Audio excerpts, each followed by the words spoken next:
CII IWN वार्षिक सत्र एवं महिला नेतृत्व सम्मेलन 2025 का भव्य आयोजन आज जयपुर के एक प्रतिष्ठित होटल में संपन्न हुआ। इस सम्मेलन की मुख्य अतिथि राजस्थान की उप मुख्यमंत्री दिया कुमारी रहीं,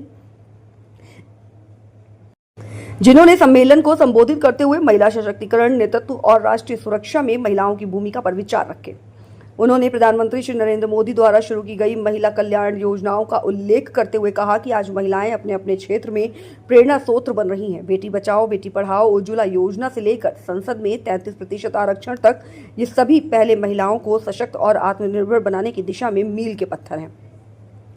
उप मुख्यमंत्री ने ऑपरेशन सिंदूर का विशेष उल्लेख करते हुए कहा कि भारतीय महिलाएं अधिकारियों के साहस और नेतृत्व की सराहना की। उन्होंने कहा कि इस ऑपरेशन में महिलाओं ने न केवल अत्यधिक जोखिम उठाया बल्कि देश के लिए अभूतपूर्व साहस दिखाया, जो भविष्य की पीढ़ियों के लिए प्रेरणास्पद है।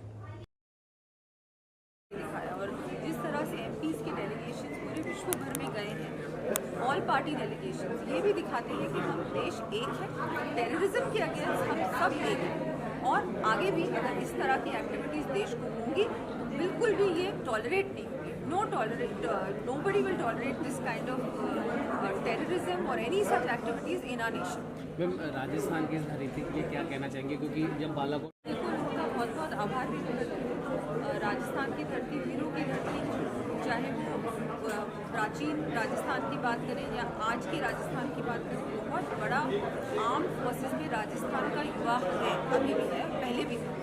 तो वो सब लोग वहाँ थे, कल भी थे, और मुझे लगता है बहुत महत्वपूर्ण सीमा है हमारी, बिल्कुल अड़ती हुई है पाकिस्तान से। तो आई थिंक बहुत स्ट्रैटेजिकली भी बहुत इम्पोर्टेंट है राजस्थान और बीकानेर पूरे भारत में और पूरे विश्व में। हमारे पुराना ही जो राजा महाराजा युद्ध करके आते थे, जीतते थे तो कर्णी माता के पास से जाते थे, वही पुरानी परंपरा उन्होंने निभाई और ऑपरेशन सिंदूर को लेकर हुआ था, जो मेरे मुंह में सिंदूर दौड़ रहा है। उनका जो जिस तरह से उन्होंने कल राष्ट्र को संबोधन दिया, उन्होंने जो बात रखी वो बहुत ही, मुझे लगता है हर व्यक्ति के दिल को छुई है वो बात। और जिस तरह से प्रधानमंत्री जी देश को लीड कर रहे हैं, देश संकट में आता है तो वो सामने खड़े होते हैं एक सिपाही की तरह।